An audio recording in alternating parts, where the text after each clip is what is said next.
مولاي صل وسلم دائما أبدا على حبيبك خير الخلق كلهم هو الحبيب الذي ترجى شفاعته لكل هول من الأهوال مقتحم يا رب بالمصطفى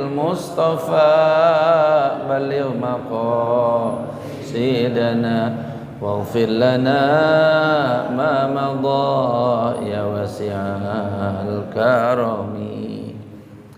Bapak Ibu jamaah yang dimuliakan Allah Subhanahu wa taala, saya tadi ngomong-ngomong sama Ustaz Ilyas karena beliau nyodorkan buku, saya bilang ya udah buka buku itu. Begitu buka saya bilang, Ustaz kita bahas ini aja nih, agak agak fenomenal nih bahasannya nih. Ya. Gitu ya. Biar agak agak aneh-aneh dikit gitu. Jadi di penghujung tahun ini saya ingin membacakan di hadapan kita sekalian. Niatnya buat diri saya sendiri. Kebetulan bacanya di hadapan Haji Dahlan, di hadapan Haji Samsudin, di hadapan Ahmadi dan kita semuanya. Tapi ini ilmu bukan buat nilai orang, tapi ilmu buat menilai diri kita sendiri. Ntar kita ukur kira-kira kita kuat apa kagak nih. Ilmu tingkat tinggi kalau kata Ustaz Ilyas tadi. Saya juga kagak sanggup sebetulnya. Ya. Kagak sanggup, ini ilmu tingkat tinggi, tapi nggak ada yang tinggi. Kalau Allah menghendaki kita nyampe, bener nggak? Kalau Allah menghendaki kita nyampe. Begini kata Abu Ishaq Al-Harawi radhiyallahu taala anhu. Semua orang kan menginginkan kemuliaan. Kata beliau, man arada ayyablugha syarafa kulla syarafi, barang siapa yang ingin mencapai kemuliaan sejati, ingin mulia yang sesungguhnya, mulia yang sejati. Bukan mulia menurut Facebook, bukan mulia menurut YouTube, bukan mulia menurut medsos, tapi mulia semulia-mulianya mulia. Rek mulia coro YouTube, yang penting follower sudah di atas 1000 bisa siaran langsung. Lek mulia menurut Facebook mungkin ada syarat-syarat tertentu. Lek mulia menurut medsos mungkin kalau yang nonton udah jutaan.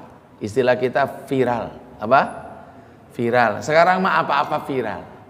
Apa-apa viral sudah. Ya. Yang dimaksud di sini man arada ayyablugha syarafa kulla syarafi, barang siapa yang kepengen mulia sajatining mulia semulia-mulianya. Falyakhtar sab'an ala sab'in, maka silakan pilih 7 di atas yang 7. Jadi ini judul malam ini pengajiannya 7. Sekarang mah aman, gak ada kode buntut. Kalau dulu mah kita gak berani nyebut angka begitu, dipasangin sama orang. Zaman buntut mah dulu zaman lo ya, zaman saya lagi di pondok, kiai saya serba salah itu. Allah yaram Kiai Didi Abdul Majid bin Azji Qasasih bin Yunus, adanya Kiai Endang Barnas. Katanya khutbah Jumat zaman saiki mah zaman ayeuna mah serba salah. Disebut ayatnya di parasangan. Al-Baqarah ayat 271 ditarulis di parasangan, ini keluar nih katanya. Habis itu nggak disebut ayatnya, dilihat telunjuk kiainya. Kalau kiai, saudara-saudara sekalian, para jamaah nu sami dimuliakan ku Allah. Tuh cenah nikel hiji ieu opat. Terus tadi kieu cenah bener opat hiji 2. Kalau sekarang mah aman. Makanya kiai-kiai yang suka menyebut nomor ayat itu kiai hidupnya zaman sekarang. Zaman dulu mah mana ada disebut nomor ayat, bener nggak? Guru-guru kita yang lama-lama suka nyebutin nomor ayat kagak? Kagak, karena zaman dulu mah ada nomor dipasangin. Nah sekarang mah aman dah, masa itu udah lewat. Ya. Jadi ini kodenya berapa? Pilih 7 di atas yang 7. Biar gampang ulangannya Pak Haji. Biar gampang ulangannya. Pilih 7 di atas yang 7. Mudah-mudahan ibu sanggup, mudah-mudahan bapak sanggup. Mudah-mudahan kita semuanya sanggup, tapi kayaknya kalau kita baca, kata Ustadz Ilyas tadi, berat guru, berat. Apa itu? Kalau kita ingin mulia, semulia-mulianya mulia. Fa inna salihina ikhtaruha hatta balaghu sanamal khair. Orang-orang soleh zaman dulu. Yang disebut zaman dulu itu dari kemarin dan seterusnya. Kemarin zaman dulu enggak? Yang namanya kemarin dulu, yang namanya besok mulai hari besok, yang namanya sekarang ayeuna sekarang nih. Jadi yang nyaman zaman dulu itu udah kemarin. Kelewat sehari udah bukan sekarang lagi, itu udah termasuk kemarin kan gitu deh. Ya. Ada yang dulu banget, ada yang dulunya baru kemarin, tapi udah dulu itu. Itu ya. Udah dulu. Ibu ngincer mobil yang terbaru, keluar dealer second. Second, tibang dibawa doang itu dari dealer sampai ke halaman Mas Pion atau sampai ke halaman Miftahul Huda. Itu udah second tuh. Dibalikin lagi ke dealer, dianggap udah mobil second. Turun nggak harganya? Turun. Jadi lewat waktu sedikit aja Pak, udah nggak laku, udah turun harga. Turun nggak? Turun. Bikin lemper tadi pagi, ya. Disungguhin sekarang udah telat, ya. Kecuali kalau bikinnya zuhur gitu. Kalau lemper yang tadi pagi disuruhinya ntar malam, lebih telat lagi. Benar ya? Jadi waktu itu bisa membuat sesuatu kemudian dianggap sudah lewat. Ini amal-amal solihin nih, ya, baik solihin yang sekarang maupun solihin yang zaman dulu. Fa inna solihina, maka sesungguhnya orang-orang soleh ikhtaruha, mereka memilih yang 7 di atas yang 7 hatta balaghu sanamal khairi, sehingga mereka sampai ke puncak kebaikan. Sanam itu puncaknya, ibarat gunung, puncaknya ibarat unta, punuknya itu yang nyendul gininya, ujungnya itu disebut sanam. Puncaknya. Sampai mereka nyampe kepada puncak, kepada kebaikan, puncak kebaikan. Apa yang 7 kudu dipilih di atas 7 yang lain? Ikhtarul faqra 'alal ghina, mereka lebih memilih fakir daripada kaya. Kita mah nggak perlu milih, udah fakir. Memilih fakir daripada kaya. Kita mah kagak perlu milih, Ji, emang udah belangsak. Emang udah pak, memang udah fakir ya. Iya, tukang ojek, yang satu online, yang satu enggak. Orang ngadu palila-lila sangsara yuk, cina gitu. Kita ngadu lama-lamaan belangsak yuk, katanya. Kamu sejak kapan belangsak? Babe gua udah belangsak lah. Kalau lu, gua mah engkong juga udah belangsak, udah 3 generasi, menang yang satu. Orang memang tiba lagi sebalangsak. Ikhtarul faqra 'alal ghina, ternyata belangsak itu pilihan orang soleh daripada kaya. Cuma masalahnya mereka mah fakirnya milih. Ngerti gak fakir milih itu? Artinya dengan kesadaran dirinya memilih fakir, bukan fakir terpaksa. Kita memang terpaksa, mau dipecat Mas Pion. Paham ya Bu ya? Kalau kita memang fakir kapaksa dan dina hate masa bener yang benghar. Makan nama kerupuk tapi mimpi dalam pikiran kita pengen nama sate. Bini cuma 1, di pikiran mah pengen 4, bener Ji? Di pikiran mah pengen. Rumah ngontrak, di pikiran mah pengen punya sendiri. Bener? Jadi fakir kita itu fakir kenyataan, dan di pikiran mah tetap masih kepengen kaya. Konon ngelihat sidang Sambo, benci kita, iya benci sama pembunuhannya, tapi lebah-lebah duitnya mah hayang. Diam-diamnya hati kita bilang, jalah, bikin terowongan kali ya. Dari Ganda Mekar sampai sono sampai Kemang, nggak jauh-jauh banget, jadi paling berapa puluh kilo itu. Artinya apa? Diam-diam kita menginginkan itu. Diam-diam kita menginginkan itu. Jadi kita memang kepengen sebetulnya kaya itu, kepengen. Tidak salah juga kepengen kaya itu, cuma harus siap repot. Harus siap apa? Harus siap repotnya. Ong dunia ini memang ngerepoti. Benar? Dunia ngerepoti. Saya suka cerita itu karena jadi pelajaran buat saya. Kebetulan kantor saya itu, kantor travel itu dekat dengan stasiun Tebet Timur.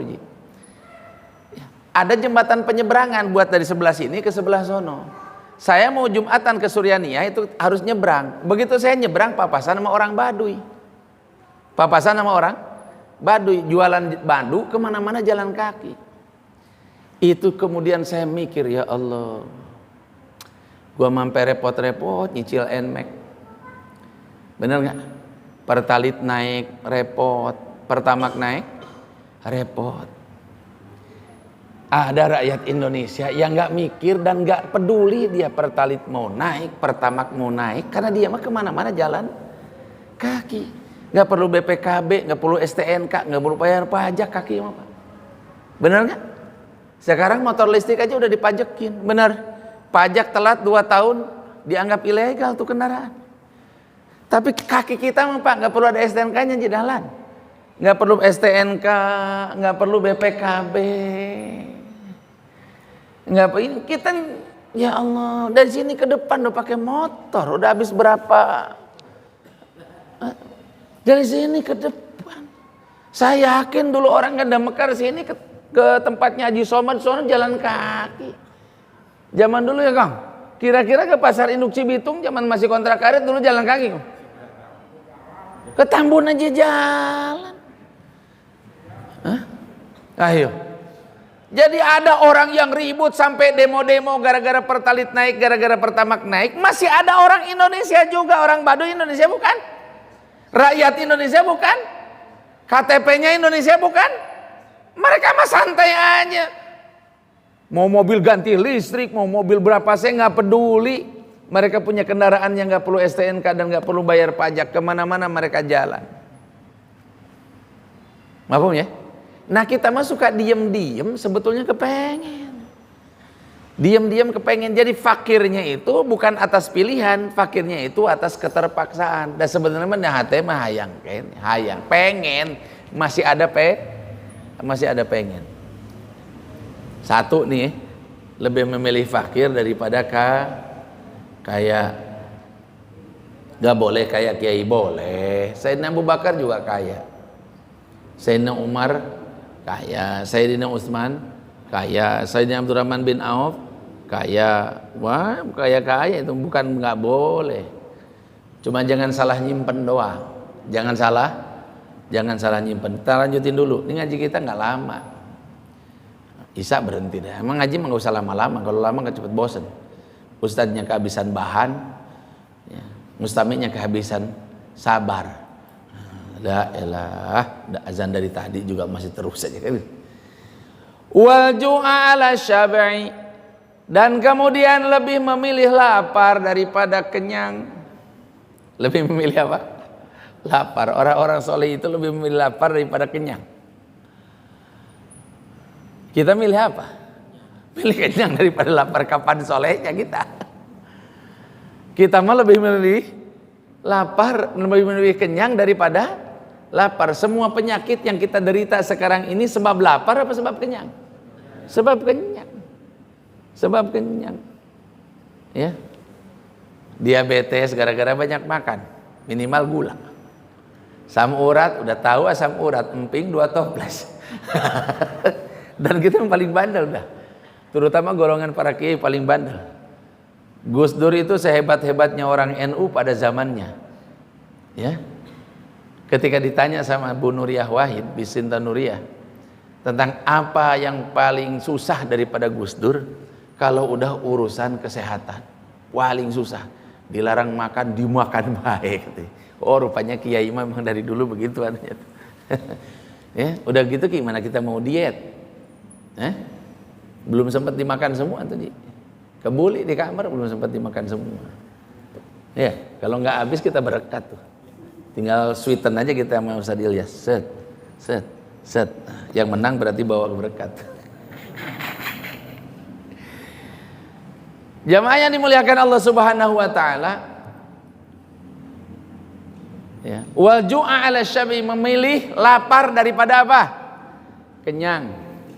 Kita mah lagi lapar juga persiapan kenyang. Puasa kan cuma pindah makan doang. Budget ibu-ibu kalau bulan Ramadan naik apa turun? Naik. Yang enggak aja, nggak biasa bikin kolak. Ya, yang nggak biasa bikin bakwan bikin bakwan. Wal ju'a 'ala syabi. Waduna 'alal murtafi'i, mereka lebih, yang ketiga, mereka lebih memilih kerendahan daripada ketinggian. Lebih memilih kerendahan daripada ketinggian, lebih memilih tidak populer daripada populer. Lah kita mah pengen apa? Pengen populer. Ya. Mereka lebih memilih tidak populer daripada populer. Saya sebutin dulu satu-satu. Wadzulla 'alal izzi, dan mereka lebih memilih hina daripada mulia. Lebih memilih apa? Kehinaan daripada kemuliaan. Ini logika kayak dibulak-balik, Bu. Istilah kata kalau dapat duit mereka malah bingung. Ya Allah, untung kena, jadi untung begini kan gitu. Ada orang yang kalau untung bingung. Kita mah kalau rugi bingung ya. Dia mah kalau untung malah bingung. Ada sahabat baginda Nabi SAW yang kebetulan di zaman Sayyidina Umar diangkat jadi gubernur. Jadi apa? Jadi amir. Anggap saja kalau sekarang kalau nggak wali kota, gubernur. Kemudian Sayyidina Umar kirim surat. Ini tolong catat nama orang-orang fakir yang ada di kampung kalian, yang ada di provinsi kalian. Dicatat, ternyata dalam catatan surat yang dikirim kepada Sayyidina Umar, salah satunya nama gubernurnya. Ilok ada sekarang di 34 provinsi Indonesia gubernur fakir. Gak ada. Gak ada. Kata Sayyidina Umar, gak salah ini. Kenapa? Bukannya ini gubernurnya? Iya, memang termasuk daftar fuqara gubernurnya. Kalau kita kan sekarang rumah mewah tapi ada tulisannya keluarga miskin supaya dapat bansos. Yang puyeng RW-nya. Yang puyeng RT-nya, perasaan mobilnya si Arfi. Tapi masuk dalam daftar orang miskin. Kalau ini mah kagak, memang asli nama gubernurnya tertulis dalam daftar fuqara. Sampai kata Sayyidina Umar, ya Allah, kesian amat gubernurku masuk dalam daftar fuqara. Udah kasih tunjangan dah. Istilah kita kasih bansos sono. Ya, supaya naik derajatnya dari derajat fuqara kepada derajat paling tidak di atas garis kemiskinan. Jangan sampai di bawah garis kemiskinan. Kirim tuh 40.000 dirham. Uang perak. Begitu keterima, itu paniknya minta ampun tuh dapat duit. Adanya zaman dulu mah orang panik dapat apa? Dapat duit. Kita mah kalau panik kan lagi kagak punya duit. Ya. Ayah saya guru. Kalau kepengen tahu katanya guru keadaannya, ya, baca salam sama dia. Kalau tanggal 30, tanggal 1, tanggal 2, Assalamualaikum Pak Guru. Waalaikumsalam warahmatullahi. Itu tanggal muda tuh katanya. Kalau udah tanggal 15-an, Assalamualaikum Pak Guru. Salam. Hah? Kalau udah tanggung bulan, tanggal tua kagak, muda kagak. Assalamualaikum Pak Guru. Itu cerita zaman saya sekolah dulu. Jadi salam bisa mengindikasikan kondisi tanggal. Ya, termasuk kondisi ekonomi. Termasuk kondisi ekonomi. Kalau guyonannya para ustadz kan lihat aminnya katanya kalau tahlilan. Kalau yang mati orang kaya tangannya tinggi begini nih. Amin ya Allah. Ya Rabb. Amin ya Rabb. Amin ya Rabb. Ya Rabb. Kalau agak miskinan dikit gini. Amin. Amin. Allah ini mah paling super berkatnya. Amin. Amin. Jadi posisi tangan kiai katanya itu menunjukkan siapa yang ditahlilin katanya. Siapa yang ditahlilin. Jamaah yang dimuliakan Allah Subhanahu wa taala, dia panik tuh dapat duit, buru-buru dia pulang ke rumah bininya. Apa dia bilang? Musibah, mah, musibah, neng, musibah, neng. Nyai, musibah, nyai, musibah. Bininya kaget. Kenapa? Apakah kaum muslimin kalah dalam peperangan? Bukan, ini lebih bahaya lagi daripada itu. Apakah itu gerangan? Apakah Sayyidina Umar Amirul Mukminin meninggal? Enggak, ini lebih bahaya lagi daripada itu. Apa itu gerangan, wahai suamiku? Ini dunia datang ke rumah kita, ini ada duit 40.000 dirham datang ke rumah kita. Ini musibah besar, musibah besar. Dapat duit bilang musibah. Udah nemu yang kayak begitu. Dapat duit malah dapat musibah. Allahu Akbar. Innalillahi wa inna ilaihi raji'un. Gua untung hari ini Ji. Ada yang begitu. Itu rupanya laki bini sama, Bu. Kata bininya, kalau begitu Bang, buru-buru selesaikan Bang. Jangan sampai musibah ini masuk ke rumah kita Bang. Jangan sampai ini fitnah masuk ke rumah kita Bang. Ya.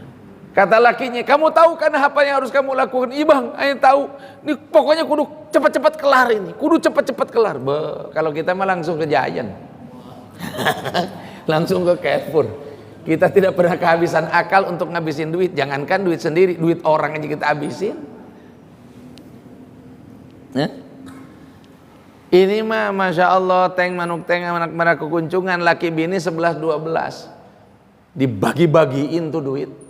Nggak sampai maghrib duit udah bures dibagikan ke yatama, ke fukoro, ke masakin, ke sabilillah, ke ibnu sabil, udah dibagi-bagiin. Sorenya seger lagi mereka bilang, alhamdulillah perjalanan ini cukup jauh untuk membawa beban. Dia bilang gitu. Jadi merasakan duit itu beban. Kalau kita makan sebaliknya, la fulus la lulus, kalau nggak ada duit nggak beres nih urusan. Padahal sekarang mah kebalikannya, tuh kasus Sambo nggak beres-beres bukan karena nggak ada duitnya, karena kebanyakan duit. Yang ininya dibayar, itunya dibayar, ininya dibayar, itunya dibayar. Akhirnya kasusnya nggak kelar-kelar. Malah kemarin mah hampir mau minta untuk mau di PT UN kan ya, mau gugat terhadap keputusan negara. Ajib tuh Pak. Ada orang yang membunuh, kemudian dipecat dari statusnya sebagai polisi aktif, yang mecatnya mau digugat sama dia, kan ngagugat negara itu Pak. Berani ya? Ada orang yang berani kayak begitu, Masya Allah. Kasus ini Pak, kasus. Yang lebih kasusnya lagi kalau kemudian Sambo masuk Islam. Masya Allah. Hah? Sambo masuk Islam, datang ke Miftahul Huda, bawa 200 miliar disumbangin buat masjid. Kira-kira bingung gak DKM? Bingung gak DKM? Saya yakin rapat tuh. Jadi habis Isa ngumpul di, kenapa rapat kita? Kenapa? Ini Muhammad Sambo. Weder kita, takmir mau disumbang berapa? 200 miliar gitu, udah kebayang aja kita bikin jalan dah dari menara masjid ke tol, kita bikin jalan langsung. Biar nggak usah parkir di bawah, udah bingung tuh. Musyawarah kita antara diterima sama kagak. Kiai-kiai diundang yang kira-kira pro aja, yang kira-kira kontra nggak usah. Kiai ini bilang terima, tanya kiai kedua terima, tanya kiai ketiga terima. Yang kira-kira bilang nggak usah diterima, nggak usah diundang musyawarah. Jadi artinya kadang kita menghadapi begitu itu bingung. Saya itu kemarin pas khutbah Jumat kemarin tuh, khutbah Jumat di Rasuna Said di Kuningan. Habis khutbah Jumat saya ngobrol, yang satunya di orang Bakri, eksekutifnya Bakri, yang satunya lagi eksekutifnya Garuda. Rumahnya di situ semua, di apartemen situ. Ya. Kemudian yang eksekutifnya Garuda itu cerita. Saya bilang, saya punya kisah Pak Ustadz. Saya dulu sekolah SMA itu di SMA Kristen. Guru saya itu pastor, dia bilang. Suatu ketika pastor itu ngomong sama saya, aku mau ngomongin tentang agama kamu. Oh baik pastor. Menurut aku memang agama yang sempurna itu Islam. Cakep. Ini yang bilang pastor, agama yang sempurna Islam. Maka si bapak ini nanya yang cerita sama saya itu, kok bisa begitu pastor? Iya. Kenapa? Karena Kristen mah nggak sempurna menurut dia.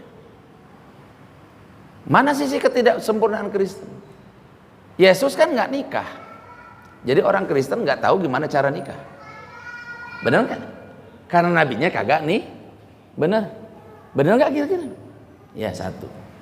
Yang kedua, Yesus nggak punya anak, benar. Jadi orang Kristen nggak tahu gimana cara didik anak. Dua itu aja. Orang Islam mah dua-duanya ngerti. Cara nikah tahu, nabinya istrinya sampai berapa? Sampai banyak. Cara ngurus anak tahu, karena Nabi Muhammad punya putra sallallahu alaihi wasallam. Kata si orang ini, saya dengerin aja, katanya Ustaz tuh ceritanya tuh saya dengerin aja. Ini kalau ngomongin baiknya, ujung-ujungnya suka ada jeleknya. Tapinya itu yang ditunggu. Barangkali ada feedback, ada saran bagi kami kaum muslimin, katanya Bapak Pastor. Ada nih. Apa itu? Saya itu suka heran sama orang Islam kalau udah urusan sama babi. Duh, emangnya kenapa? Ya kan di Islam haram babi. Padahal lezat itu, enak. Kalau kagak, orang Kristen nggak makan. Kalau kagak, Cina nggak makan. Kalau kagak, Batak nggak makan. Makanya mereka makan juga karena ya kan, kenapa yang enak-enak itu yang dilarang. Hadis riwayat siapa itu? Rhoma Irama. Terus dia bilang begini, saya itu heran, orang Islam tuh udah apa saja maksiat dia buat, tapi kalau saya suguhin babi tetap nolak. Ini contoh, dia bilang itu, saya cuma nyuplik omongan dia. Malam-malam dia check in di hotel sama pacarnya, berarti kan bukan bininya. Bukan apa? Bininya. Akhir zaman mah kan boro-boro bini, mertua diembat. Konon katanya nauzubillahimin. Lah mertua diembat. Lah kenapa nggak kawin sama mertuanya aja kalau memang janda mah? Pakai diambil anaknya diembat mertuanya. Viral sekarang, nauzubillahimin zalim. Ya. Malam-malam dia cekin sama perempuan yang bukan bininya dia. Berarti kira-kira apa yang dilakukan di kamar itu? Zina. Pagi-pagi begitu dia sarapan pagi di hotel, kemudian ada tulisannya di salah satu ruang makan hotel itu. Apa? Babi. Itu dia kagak makan tuh, dia milih sapi, dia milih kambing.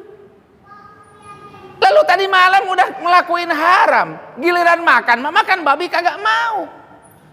Jadi kayaknya orang Islam menganggap makan babi itu lebih bahaya daripada ngehamilin bini orang, ngehamilin anak perawan orang, ngehamilin mertuanya sendiri. Buktinya udah jinah sama mertua, disuguhin babi mah nggak mau. Ini yang ngomong pastor, Pak. Saya cuma nyuplik aja. Bener? Bener nggak? Nah, koruptor, ngegasak duit ya rakyat. Bener? Haram nggak tuh? Haram. Gara-gara itu jalan jadi banyak bolong, gara-gara itu sekolah jadi jelek, sekolah-sekolah negeri itu, gara-gara itu masjid kemudian kita harus ngoropak ke sono kemari, harus pasang drum tengah jalan. Di Saudi mah mana ada orang bangun masjid pasang drum tengah jalan, karena dibangunin sama siapa? Sama pemerintah. Buktinya bisa tuh, Al-Jabbar Jawa Barat bikin masjid keren banget di Dago, Masjid Jami Al-Jabbar 38 kali 38 meter Ji. Iktikaf kita di sono enak tuh. Wih, rombongan Gana Mekar 8 bis. Wah, ke Masjid Al-Jabbar. Itu buktinya Jawa Barat bisa bikin masjid. Bisa nggak? Bisa. Istiqlal, masjid terkeren se-ASEAN. Buktinya Bung Karno bisa bikin masjid. Kalau nggak dikorupsi mah bisa, Pak. Ganda Mekar nggak usah ngenceleng, Pak. Bisa. Di Turki masjid dibangun sama pemerintah. Di Saudi dibangun sama pemerintah. Di Qatar dibangun sama siapa? Pemerintah. Tapi gara-gara dikorupsi kita kagak bisa bangun masjid. Jadi kira-kira korupsi itu bahaya apa enggak? Bahaya. Haram apa enggak? Haram. Tapi koruptor, kalau koruptornya itu dalam tanda petik muslim, diajak makan babi, mau nggak dia? Mau nggak?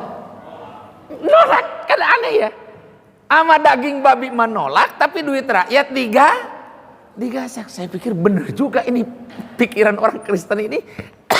Otokritik buat kita, bener ya. Kenapa kita lebih menganggap haram babi? Iya memang babi haram, di apa-apain juga haram. Biar kata udah disunat juga tetap haram babi mah.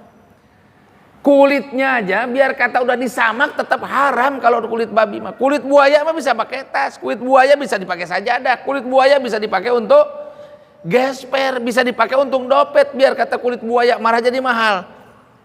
Sepatu dari kulit buaya kan begitu.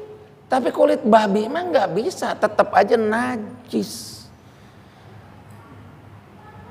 Tapi bahayanya tetap lebih bahaya korupsi. Jadi kembali kepada tadi hasil rapat DKM akhirnya gimana? Kira-kira kalau tadi itu kasus berlanjut, hasil rapat DKM-nya nih yang nyumbang Muhammad Sambo, Muhammad Freddy Sambo nyumbang duit hasil simpenan dia yang kemarin-kemarin itu ya 200 mil ya. Nah kira-kira kita terima apa kita tolak? Kira-kira keputusan DKM kita terima apa kita tolak? Hah? Kan begitu ya. Jamaah yang dimuliakan Allah Subhanahu wa taala. Kenapa orang bisa memilih fakir daripada sugih? Memilih lapar daripada kenyang, memilih rendah daripada tinggi, memilih hina daripada mulia, memilih tawadhu daripada takabur, memilih sedih daripada gembira. Malah ada orang memilih sedih daripada gembira. Lah kita mah hidup pengen gembira, dia mah malah memilih apa? Sedih. Memilih sedih, memilih loh. Artinya kalau yang namanya memilih itu berarti ada pilihan, bukan dipaksa. Bukan dipaksa loh ya. Dulu kita di presidennya Pak Harto itu terpaksa. Karena kalau adakan pemilihan mah mungkin kita milih yang lain, bosan kelamaan dipilih sama dia. Makanya Pak Harto itu pernah tersinggung sama tukang semangka. Pak Harto lagi dalam kawalan, kemudian dia bilang berhenti daripada di sini. Kita akan belanja daripada semangka, gitu. Kan Pak Harto kalau ngomong banyak daripadanya, almarhum Pak Harto. Kita akan memberi daripada semangka. Turun Pak Harto. Ya. Mana-mana yang akan diberikan, kan pakai kalau kannya jadi kan, akan diberikan untuk daripada dijual. Kata tukang semangka, ini Pak, kata ini yang dijual. Silahkan pilih, kata tukang semangka. Tapi semangkanya cuma satu. Yang disodorin ke Pak Harto semangkanya cuma satu. Katanya Pak Harto, bagaimana mungkin saya akan melakukan pemilihan kalau yang disodorkan kepada saya daripada semangka cuma satu. Kata tukang semangka, kan kayak kemarin-kemarin Pak, waktu pemilihan presiden sama MPR kan calonnya juga dari dulu cuma Bapak doang, satu. Jadi gimana kami milihnya? Yang disodorin cuma berapa? Cuma satu. Ya. Itu orang tukang semangka berani banget tuh ngomong begitu sama Pak Harto. Anak-anak sekarang nggak kebayang betapa hebatnya kekuatan zaman Pak Harto itu. Milih artinya milih memang opsional, bukan terpaksa. Ya, bukan keterpaksaan. Wal huzna 'alal farah. Memilih sedih daripada bahagia daripada senang. Wal mauta 'alal hayat. Milih mati daripada hidup. Jadi cara hidupnya orang-orang soleh kalau menurut teori ini itu berbalik 360 derajat, berbeda dengan cara hidup kita secara umum. Kenapa bisa begitu? Karena hati mereka sudah melihat Allah, anta'budallaha ka'annaka tarahu, udah ngelihat kubur, bahwa teman di kubur bukanlah teman sekarang, teman di kubur adalah amal soleh. Dia udah melihat timbangan, famang takulat mawazinu fawa fi syatir radiyah, maka yang dibanyakin amal bukan harta. Dia sudah ngelihat sirat bahwa ketika nyebrang itu makin sedikit bawaan, makin enteng kita perjalanan, sehingga dia tidak mau terbebani, gitu ya. Ada ulama begitu mau sakaratul maut, hartanya udah habis semua, giliran baju yang dipakai sama dia disedekahin, dan dia bilang sama pembantunya, aku pinjam bajumu, aku mau lepas bajuku ini. Maka beliau pinjam baju pembantunya, kemudian baju beliau sendiri dilepas dan dikasihkan kepada pembantunya, ini baju buat kamu, aku pinjam sebentar bajumu. Dia meninggal dengan menggunakan baju yang dia kenakan itu. Ketika dia, pembantunya heran, Tuan, kenapa baju Tuan diberikan ke saya, sedangkan Tuan kok pinjam baju saya?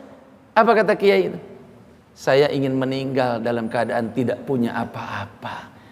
Nyebrang Shirathul Mustaqim itu terlalu berat, sekalipun hanya membawa selembar baju. Meninggal dunia pakai baju pinjaman dari pembantunya. Coba cek baju kita di lemari kita masing-masing. Cianjur itu sampai teriak, Pak. Kenapa? Karena baju yang dikirim bekas kita semua. Bekas ganda mekar kirim, mumpung ada musibah kirim ke Cianjur. Bekas mana kirim, karena saking banyaknya baju yang dikirim, baju perempuan, akhirnya anak laki pakai baju cewek, katakan. Sempat viral itu ya. Masya Allah, tabarok ya karim.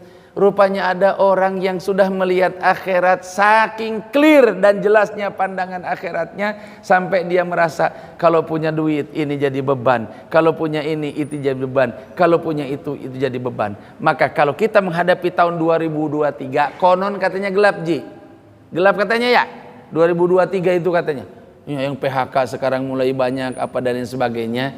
Bapak Ibu yang dimuliakan oleh Allah Subhanahu wa taala, yang gelap itu kalau digelapkan oleh Allah, kalau terang menurut Allah mah tetap aja terang. Enggak usah khawatir, wala tahinu wala tahzanu wa antumul a'launa in kuntum mu'minin. Enggak usah khawatir. Enggak usah khawatir. Sebagai penutup, ada seorang di PHK.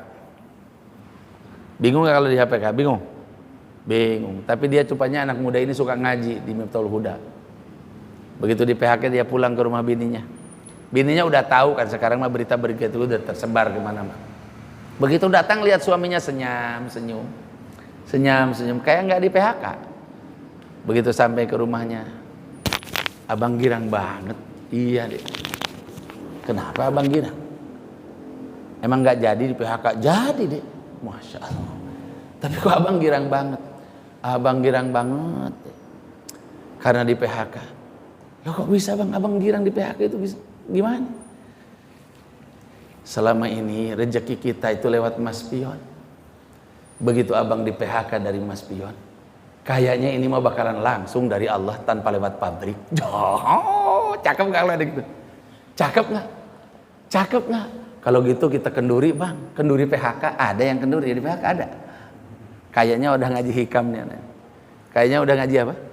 Jadi mari kita berpikir sebaliknya Pak. Berpikir apa? Berpikir sebaliknya. Jangan-jangan dibalik kesusahan ini. Nah gitu loh. Berpikir sebaliknya itu begitu.